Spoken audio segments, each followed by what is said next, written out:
সুন্দরী কেন্দ্রশাসিত অঞ্চল দিউ থেকে আমরা আজ চললাম আহমেদাবাদের উদ্দেশ্যে। আপনারা সবাই জানেন 24/12/2024 আমরা গির থেকে চলে এসেছিলাম এই দিউতে।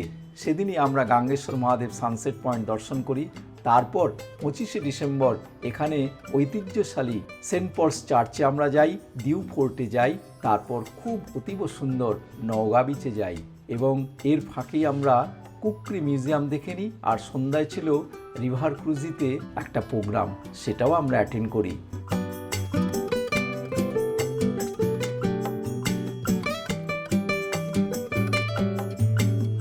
নমস্কার, সুপ্রভাত। আজ 26শে ডিসেম্বর 2024 বৃহস্পতিবার। আমরা আজকে দিউ থেকে যাচ্ছি আহমেদাবাদে। এখন এখানে চায়ের বিরতি। আমাদের বাস ছেড়েছিল সকাল 7টায়।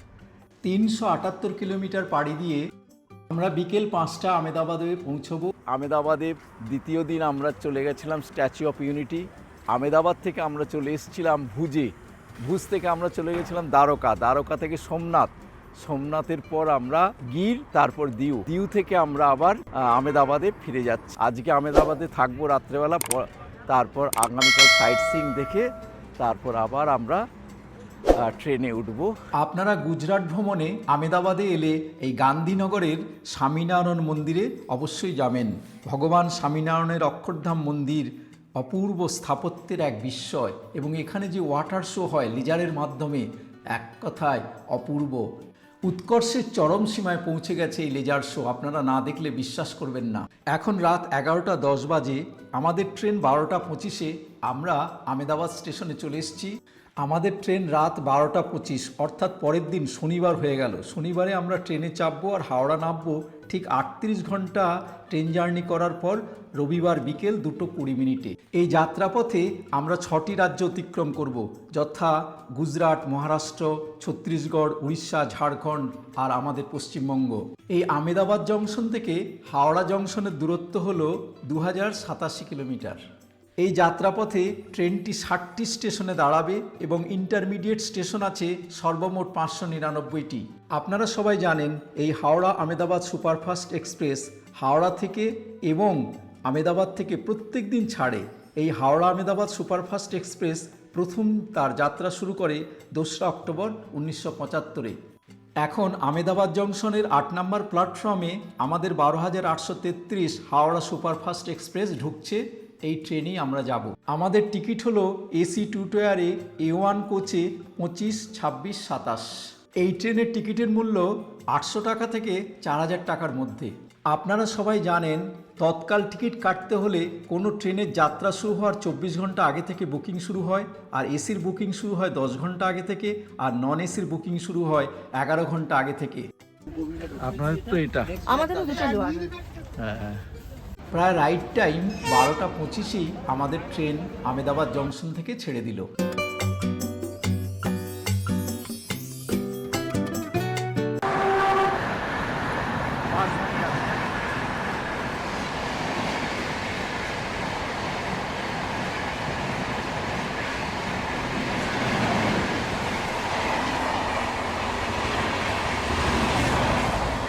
আমাদের ট্রেনের বর্তমান গতিপথ 99 থেকে 100 কিলোমিটার, এই দেখুন। আর এভারেজ স্পিড মাত্র 55 কিলোমিটার ধরা আছে। হাওড়া থেকে আহমেদাবাদ জংশনে আসবার সময় কোনো রকম লেট ছিল না। এখন শুনছি হাওড়াতে ঢুকবার আগে 2-3 ঘন্টা প্রত্যেক দিনই লেট হয়। আহমেদাবাদ স্টেশন থেকে 704 কিলোমিটার পথ চলা সম্পূর্ণ করে আমাদের এই সুপারফাস্ট ট্রেন এসে পৌঁছালো অকোলা জংশন স্টেশনে। এখন আমরা গুজরাট ছেড়ে মহারাষ্ট্রে ঢুকে পড়েছি। মহারাষ্ট্রের এই অকোলা জংশনের ট্রেনের শিডিউল টাইম ছিল 1টা 55। ট্রেনটি ঢুকলো 2:31-এ, কিছুক্ষণ লেট হয়ে গেছে। এই ট্রেনের 60টি স্টপেজের মধ্যে এটা হলো 22তম স্টপেজ। আমি দুপুরে লাঞ্চের অর্ডার দিয়েছিলাম অনলাইনে। অকোলা জংশনে ডেলিভারি দেওয়ার কথা ছিল, কিন্তু হায়, কোনো রকম ডেলিভারি না পেয়ে আমি তারপর ফোন করি। তারপর কিছুক্ষণের মধ্যেই আমার টাকা রিফান্ড চলে আসে। ঠিক আছে, সময় লেগে গেল। ঠিক আছে,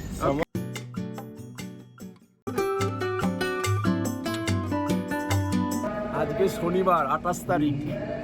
এখন সন্ধ্যা 6টা বাজে। এখানে দেখুন এখনো আলো আছে। আমি আপনাদের দেখাচ্ছি, এটা মাঝখানে দাঁড়িয়েছে। সন্ধেবেলায় মসজিদ থেকে আজানের সুর ভেসে আসছে। চলুন এই যাত্রাপথে এবার আমরা আমাদের সহযাত্রী বন্ধুদের কাছ থেকে কিছু কবিতা শুনে নিই। আমাদের অভিজ্ঞতা ভালো মন্দ মিশিয়ে গুজরাট, তবে গুজরাটে কয়েকটি জায়গা, যারা গুজরাট ট্রিপে আসবেন কয়েকটা জায়গা তাদের দেখা অবশ্যই উচিত। প্রথম হচ্ছে ভুজ, কচ্ছ, দ্বারকা, সোমনাথ, গির এবং আহমেদাবাদ রইল। আহমেদাবাদে অক্ষরধাম টেম্পলে যে লেজার শোটা হয়, ওয়াটার বা লেজার শো যেটাই হয় আর কি, ওটা এতটাই মান ওর উন্নত, ওটায় আমাদের মোটামুটি পয়সা উঠে গেছে এই ট্যুরে। হ্যাঁ, অনবদ্য ছিল। আর আমাদের সহযাত্রীদের সবাই আমরা একটা পরিবারভুক্ত ছিলাম, এটাই আনন্দ বাড়তি পাওয়া। তুমি পারো কত দূর দেশে যাও, বেলা অবেলার গল্প প্রকাশ করবে কি ভালোবাসার মানে তোমার কণ্ঠে। সুরে সুর মেলাতে কবির গানটা একটু গাইবে, গাও।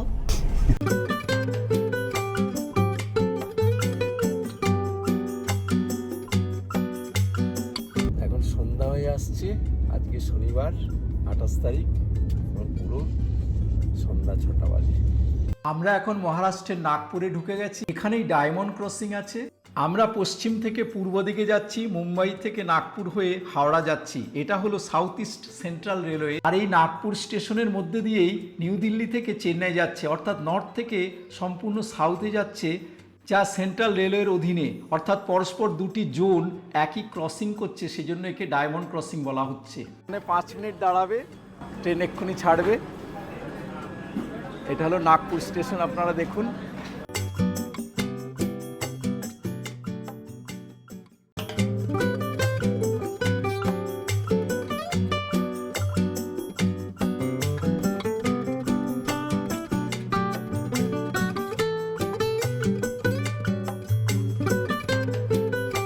এই নাগপুর স্টেশনের আরেকটি বৈশিষ্ট্য হলো এই স্টেশনের উপর দিয়ে রামঝোলা ব্রিজ যাচ্ছে।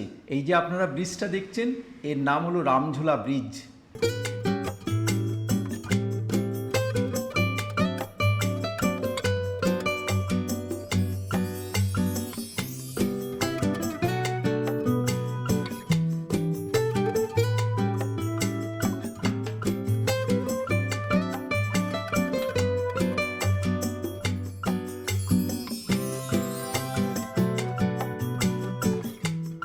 এই মুহূর্তে আমাদের ট্রেন নাগপুরের ডায়মন্ড ক্রসিং ক্রস করছে।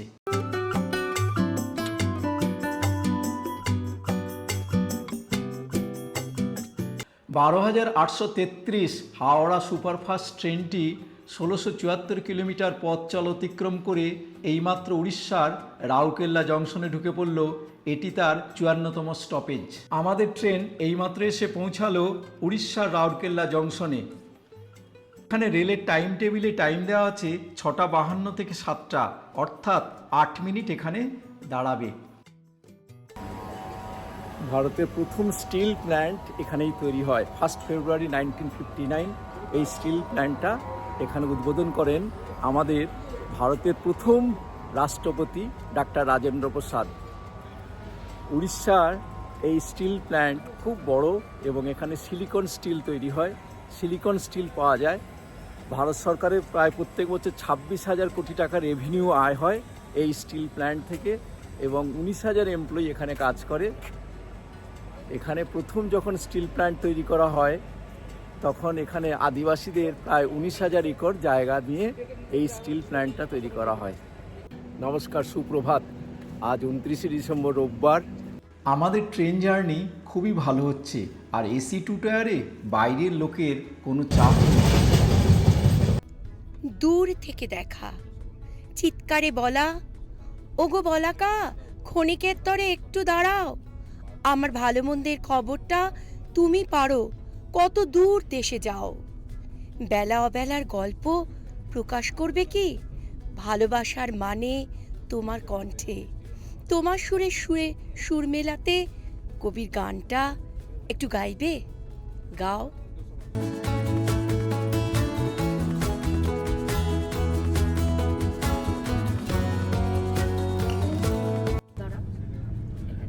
আসলে এই কবিতাটা লিখেছিলাম আমাদের বিজয়া দশমী, যে দুর্গাপুজো শুরু এবং বিজয়া দশমী, এই বিজয়া দশমী আগে থাকতেই আমাদের মন ভারাক্রান্ত হয় এবং এটা সব বাঙালির মধ্যেই হয়, সেটা দিয়েই লিখেছিলাম আর কি।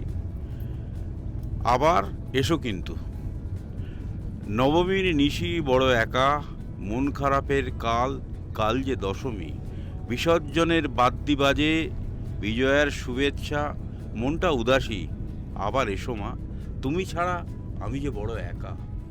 আমার ভীষণ প্রিয় একটা কবিতা, কাজী নজরুল ইসলামের কবিরানী। তুমি আমায় ভালোবাসো, তাই তো আমি কবি, আমার এরূপ সে যে তোমার ভালোবাসার ছবি। কবিগুরু রবীন্দ্রনাথ ঠাকুরের আফ্রিকা। উদ্ভ্রান্ত সেই আদিম যুগে স্রষ্টা যখন নিজের প্রতি অসন্তোষে নতুন সৃষ্টিকে বারবার করছিলেন বিধ্বস্ত, তার সেই অধৈর্যে ঘন ঘন মাথা নাড়ার দিনে রুদ্র সমুদ্রের বাহু প্রাচী ধরিত্রীর বুকের থেকে ছিনিয়ে নিয়ে গেল তোমাকে। এসো যুগান্তরের কবি, আসন্ন সন্ধ্যার শেষ রশ্মিপাতে দাঁড়াও ওই মানহারা মানবীর দ্বারে, বলো ক্ষমা করো। হিংস্র প্রলাপের মধ্যে সেই হোক তোমার সভ্যতার শেষ পুণ্যবাণী। আমাদের ট্রেন তার যাত্রাপথের 1775 কিলোমিটার অতিক্রম করে ঝাড়খণ্ডের চক্রধরপুর স্টেশনে ঢুকে গেল। এটি হলো 55তম স্টপেজ। এখানে 9:25 থেকে 9:30 অর্থাৎ 5 মিনিট স্টপেজ ছিল, কিন্তু এখন 10:45 বাজে, অর্থাৎ আমাদের ট্রেন 1 ঘন্টা 20 মিনিট লেটে চলছে। এখন আমরা চক্রধরপুর স্টেশনে নেমেছি। এরপর ঝাড়খণ্ডের অন্যতম স্টেশন টাটানগর আসছে। বলক ভট্টাচার্য, আমি এক্স রেলওয়ে এমপ্লয়ি।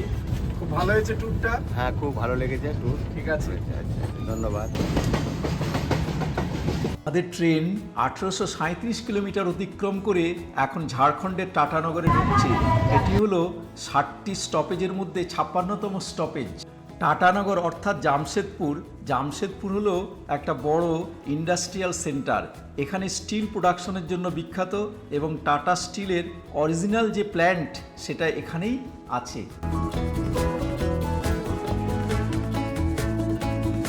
টাটানগর জংশনে আমাদের আহমেদাবাদ হাওড়া ট্রেন ঢুকে গেল। এই মাত্র 3 ঘন্টা লেটে চলছে।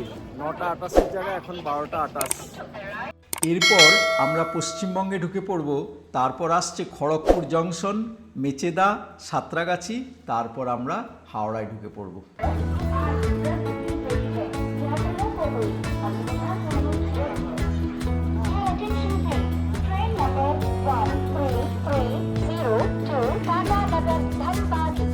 Rekha Express is cancelled today. The inconvenience caused the driver passing the express platform.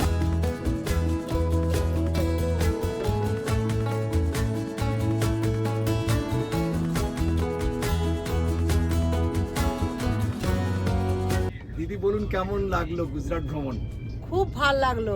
মাত্র 3 ঘন্টা লেট করে আমাদের ট্রেন তার যাত্রাপথের 2086 কিলোমিটার অতিক্রম করে হাওড়া স্টেশনে আমাদের পৌঁছে দিল।